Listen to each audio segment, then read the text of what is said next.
Welcome to the campus of North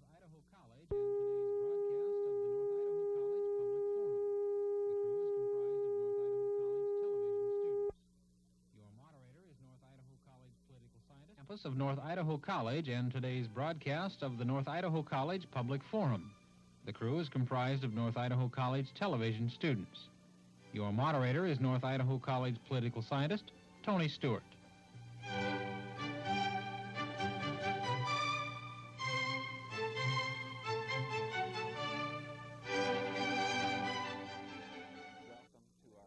Today we have the second in a three-week series with the Department of Geology at Eastern Washington University as to our program. We're talking about such issues as volcanoes and minerals in the Pacific Northwest and geological mapping.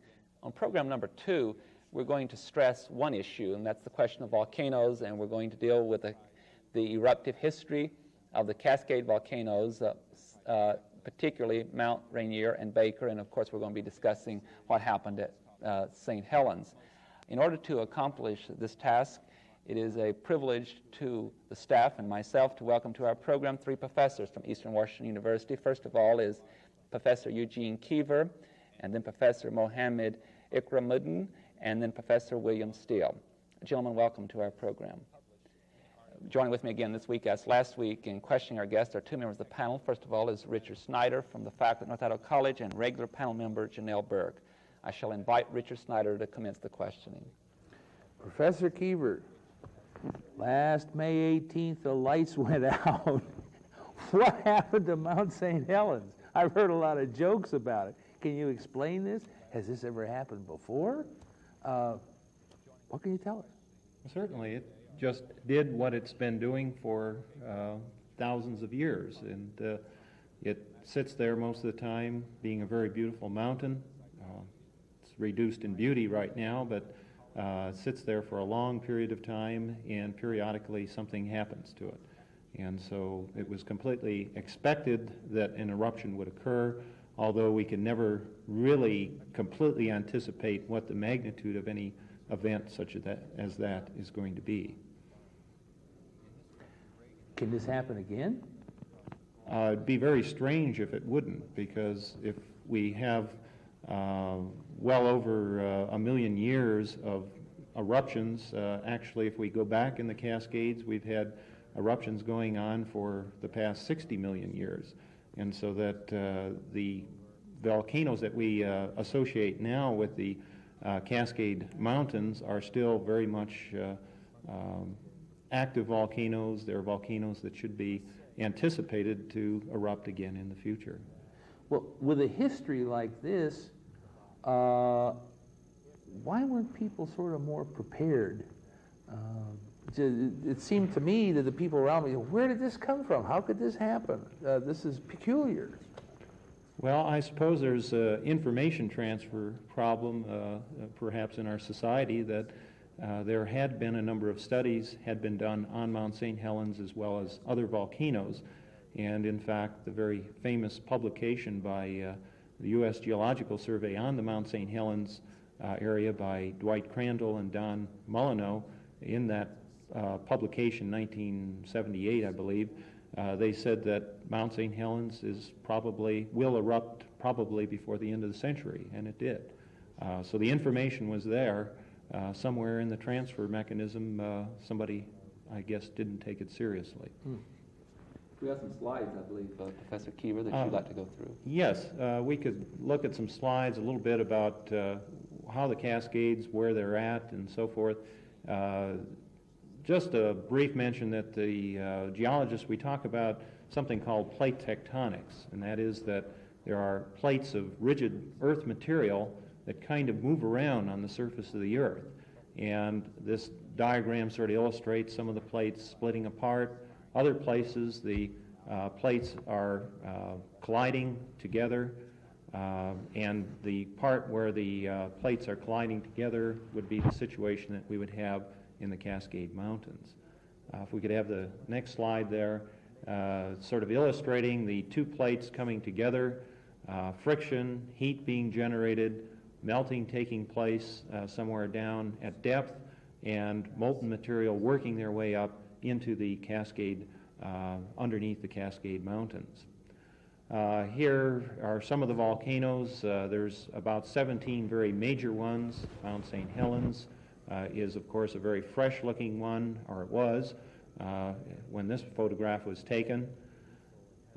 We have quite a bit of information about the volcanoes in terms of the geologic history. Next slide will give us some idea of the historic information from about 1800 on. We have reports of something like 48 eruptive events, perhaps 8 of those being significant, such as the ones from Mount St. Helens here, depicted by the frontier artist Paul Keen sometime during the 1840s. And, of course, we have other historic information. Lassen Peak erupting in 1914 through 1921. So we have established a track record geologically, I suppose, that we could use more time than 180 years in terms of historic records, and our understanding will certainly improve. This is Mount Baker, which is another very prime candidate for a volcanic eruption. You may recall in March of 1975, the thermal activity increased considerably at Mount Baker.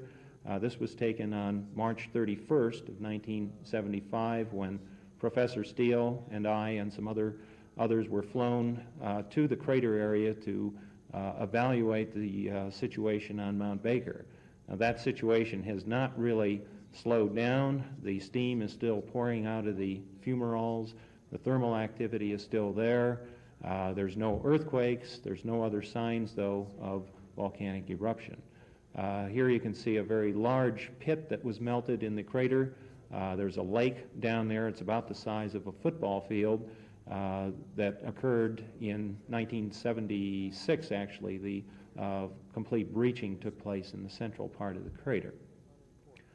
Another volcano very likely to go would be Mount Rainier, which, as you can see from this photograph, it certainly has all the characteristics of a very fresh-looking volcano, nice, well-developed crater area. Within that crater area, again, Professor Steele and Professor Muma and I have done some mapping of an ice cave system within that crater network. Again, Rainier has had a history of historic signs of activity. This is a photograph within the ice caves showing something a little bit about what it looks like. And in fact, in the one crater, we actually have discovered a crater lake sitting down underneath about 200 feet of ice. So it's a very interesting area geologically, but the thermal activity is still very much alive, and we anticipate that we can expect additional eruptive activity from these volcanoes as well as others in the Cascades. Beginning of those slides, you showed a scale of what happens all, and if interruption, I didn't expect to do so, but I wish you'd take a little more time for the lay person in our audience to tell a little more about how this happens. They're so interested at Mount St. Helens. I think we need a little more technical information on what causes the mountain to explode or erupt. Okay, the ultimate causes were not completely certain, and the volcano prediction is really, in terms of predicting eruptions, is an art rather than a science. And so all we can do is we sit up at the surface and we try to find out what's going on down below. And to do that, we look at physical changes and chemical changes. And so that the seismologists, for example, look for earthquakes to tell us something is moving down below. The movement of molten rock materials would precede most eruptions. And so we look for those kinds of signs. Venting sometimes of steam and hot gases are sometimes precede eruptions. The compositions of the gases that are being emitted from some of the volcanoes are sometimes clues as to what is going down in the molten chamber below. So it's those sorts of things that we try to use in hopes of predicting or anticipating an eruption. Janelle Burke. Along about the 18th and the 19th of May, most of us looked out at our new gray world and wondered exactly what was in the dust that we were seeing all around us and that was coming into our houses. And then we tried to wash it down, and we found that we had a whole new problem, and that it was very heavy. So can you tell us something about the chemical properties that was in the Mount St. Helens ash? Well, when Mount St. Helens started erupting, one of our students, he started collecting ash sample from 3:15 p.m. on May 18 to the early morning on May 19 till 3 o'clock. Therefore, the series of samples were collected with half an hour interval, and we tried to chemically analyze all those samples and see whether they differ from ash from some other areas, or whether it is different from the similar type of rocks which were erupted earlier. Therefore, we analyze all these ash samples, about 12 of them, and the chemical composition of these ash we plotted in this diagram. This is a normal type of diagram which is used to classify different type of volcanic rocks.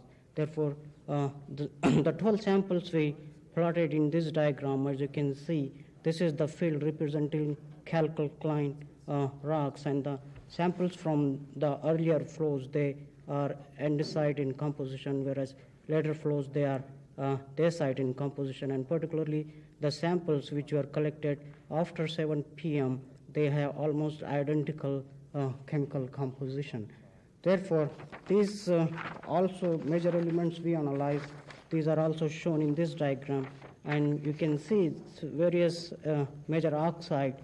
They show some kind of variation, either they increase in concentration or decrease in concentration till you reach 7 o'clock, but after 7 o'clock you see complete constant chemical composition, and they do not show any much variation. Similarly, we have some of the trace elements plotted on this diagram. Here also you can see some elements showing decrease, some elements showing increase in concentration. Therefore, what happened, all the samples which fell after 7 p.m., they had very similar chemical composition, either major elements or minor elements. But the samples which were collected earlier, they were darker in color than the samples collected later, which were lighter in color. Therefore, what happened, earlier samples had incorporated the material from the older volcano. Therefore, they show a little bit different chemical composition. As the time passed, the incorporation of the material from the older volcano decreased, and after 3 or 4 hours, we see there is no more material from the older volcano is incorporated, and all the chemical composition was very constant. Therefore, what we think, all the samples which we collected after 6 or 7 o'clock, they are juvenile. That means they represent the original composition of the ash. Therefore, all these samples, when we plotted on these diagram, they fall very close, and they are dacitic in composition.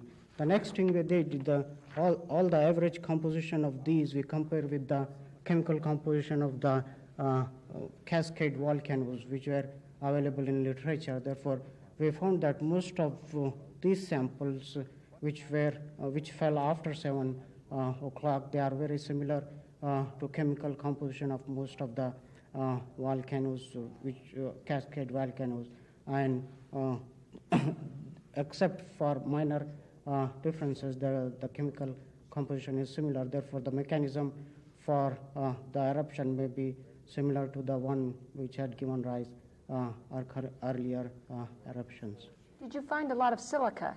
There was a lot of talk about there being quite a bit of silica in the ash. Yeah, silica in the later ash, it was a little higher than the earlier ash, but it was not too high to be concerned, I think. But actual silica content I didn't study, but the chemical composition, yes, SiO2, which was 66%. You have some slides with you too, don't you, Yeah, Professor? These are some of the slides. We show various types of equipment we have in the geochemistry laboratory at Eastern Washington University, which were used to analyze the ash samples. And some of the equipments, they are very latest. And the one showing in the earlier slide was the 5,000 atomic absorption spectra photometer. This slide is the closer view of that. Therefore, this is called flame atomic absorption, which can be used for several elements to analyze at parts per trillion level.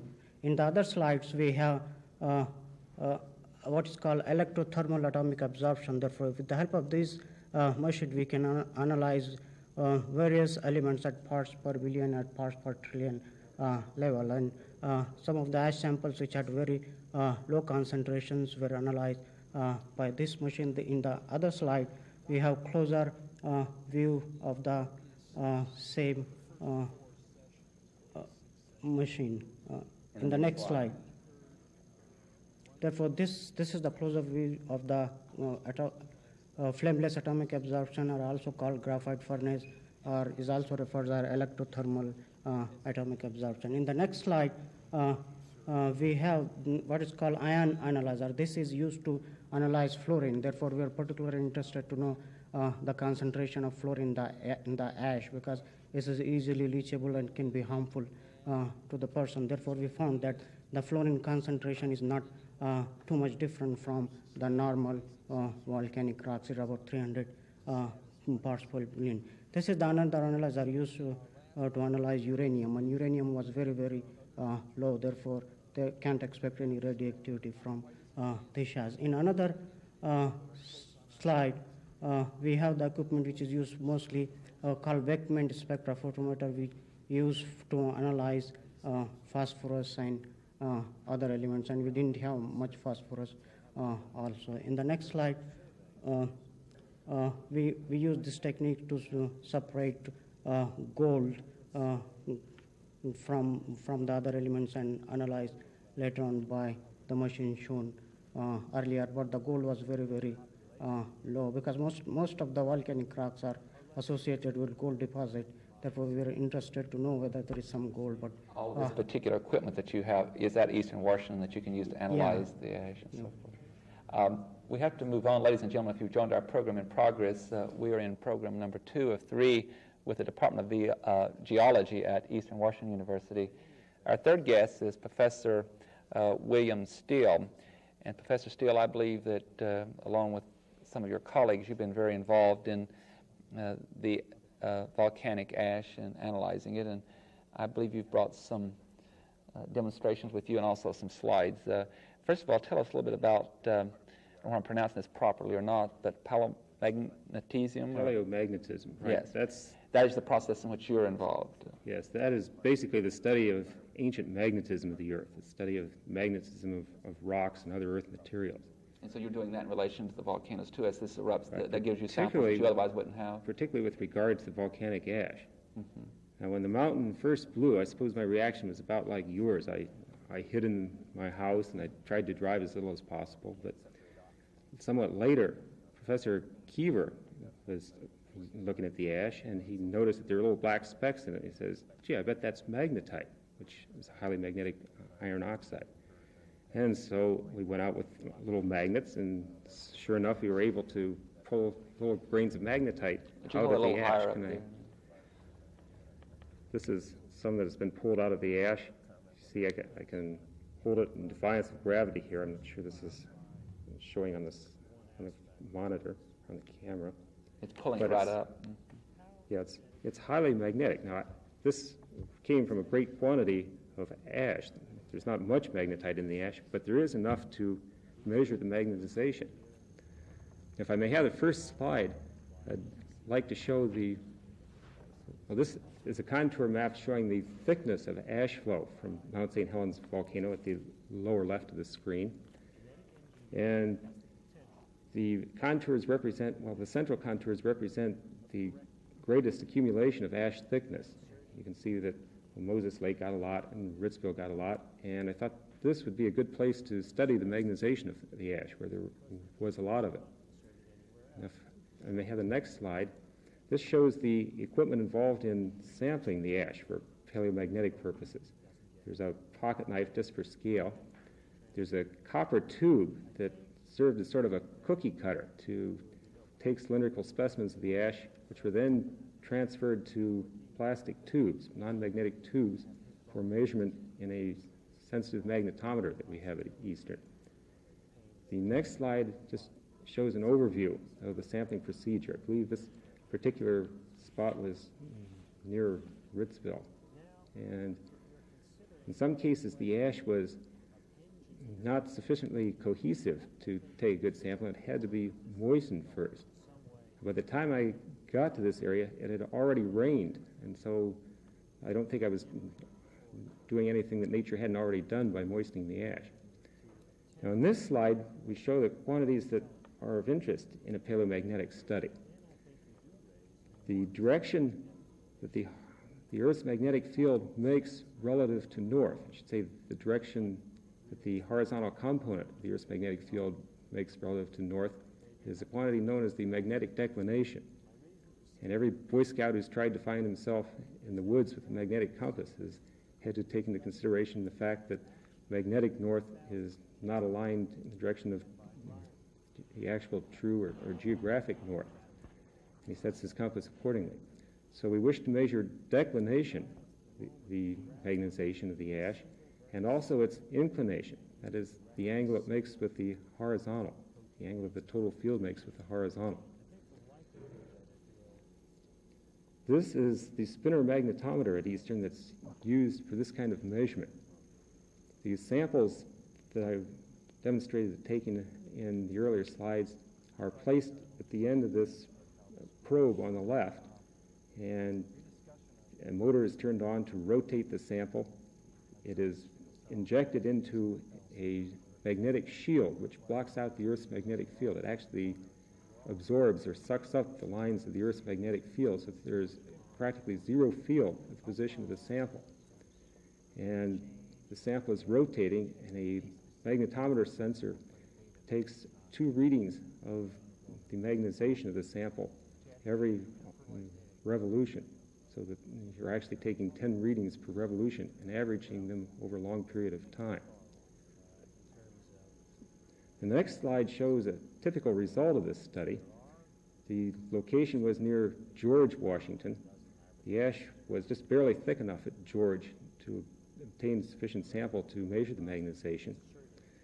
The circle, the little square, actually it's a plus sign, it looks like a square from where you sit, is the direction of magnetization that I measured. The triangle is the direction of the Earth's magnetic field at that particular place, at George, Washington. And the circle is a cone of 95% confidence. This is a kind of map. It's sort of the way you would project a map, a globe of the Earth onto a horizontal plane. And what this shows is that the direction of magnetization of the ash is not statistically different from that of the Earth's magnetic field at George. Now, in contrast to this, in the next slide looks very much the same, except this time the Earth's magnetic field, that little triangle, is not enclosed in the circle of confidence, which means that the magnetization of the ash was not along the direction of the Earth's field. It was somewhat more shallow. The reason that is the case is that this sample was deposited in water, and the previous sample was deposited in air, where the ash fell directly on the desert. It's long been known that sediments that are deposited in water tend to have this inclination error. The inclination that's measured is too shallow. This is one more sample deposited in air, and again, in this case, the circle of confidence is very tiny, and there's no statistical difference between the Earth's field and the direction of magnetization of the ash. This shows the axes of greatest magnetic susceptibility of ash that was deposited in water. Essentially, we're looking at the long grains of the ash. Well, I should say the one on the right represents the ash that was deposited in water, and unfortunately, the part of the picture that's important is out of sight at the right. But it would show that in water, currents tend to align the magnetic minerals. whereas in air, the directions of the long axes of the grains are essentially random in nature. Now, what all this leads up to is that I'm hopeful that I may be able to devise a way to use the magnetic direction from the ash to characterize ash, that is, to identify different volcanic ashes by their magnetic direction. This photo shows a record of declination and inclination made in historic time during the last 400 years at the London Observatory. As you can see, both the magnetic declination and inclination change fairly rapidly over the centuries. So if ash were deposited at different times, because of this variation in the direction of declination and inclination, the ashes should be characterized by their own directions of magnetization. And I'm hopeful that this will prove to be a tool for identifying particular ashes. One place where I'd like to pursue the study of magnetization of ash is in a place called Fargar Lake. It's near Vancouver, Washington. It's quite close to Mount St. Helens. And it has an abundance of ash layers. In the literature, there have been 7 ashes identified in cores from this lake. And recently I took some cores and I've x-rayed them. I've not yet extracted them from the core barrels, but x-raying the core barrels makes me hopeful that there may actually be as many as 13 separate ashes. And this is just some of the hardware involved in getting this core out of the ground. It takes a winch, a half-ton winch. There's Dr. Walker, who we met in the previous program, helping me winch one of these samples out of the ground. We're just about out of time. I think we have about 2 more minutes, Richard Snyder. Oh, Dr. Steele, paleomagnetism. You mentioned Boy Scouts. I get my trusty compass out, and by gollies, it points north, I think. If that compass had been around for a couple of million years or more, would it always have pointed up there to north? No, in fact, right in the Spokane area, we have basalt flows that are reversely magnetized. That is, their direction is nearly 180 degrees opposite to the direction of the present magnetic field. We also have some normally magnetized flows. The interpretation of this is that at one time the Earth's field was directly opposite to its present direction. Only once? Oh, no, many times. I must interrupt with that. I'm sorry, we're out of time. Gentlemen, thank you for being with us on program number 2 of this 3-part series. Ladies and gentlemen, our guests have been professors in the Department of Geology at Eastern Washington University, and we've been discussing volcanoes. I want to invite you to be with us again next week when we will have program number 3, and we're going to talk about exploration and identification, value, and use of Pacific Northwest minerals. We'll especially look at such questions as granite rocks and their relationship to uranium mineralization. I hope you'll be with us then. I want to also take this opportunity to thank once again KSPS and Bill Stanley and his crew, the students from North Central, Lewis and Clark, and Roger High Schools for allowing us to tape this program in their studio. I hope you will be with us again next week when we will continue what I've indicated will be the subject. Until then, have a good week. I am Tony Stewart.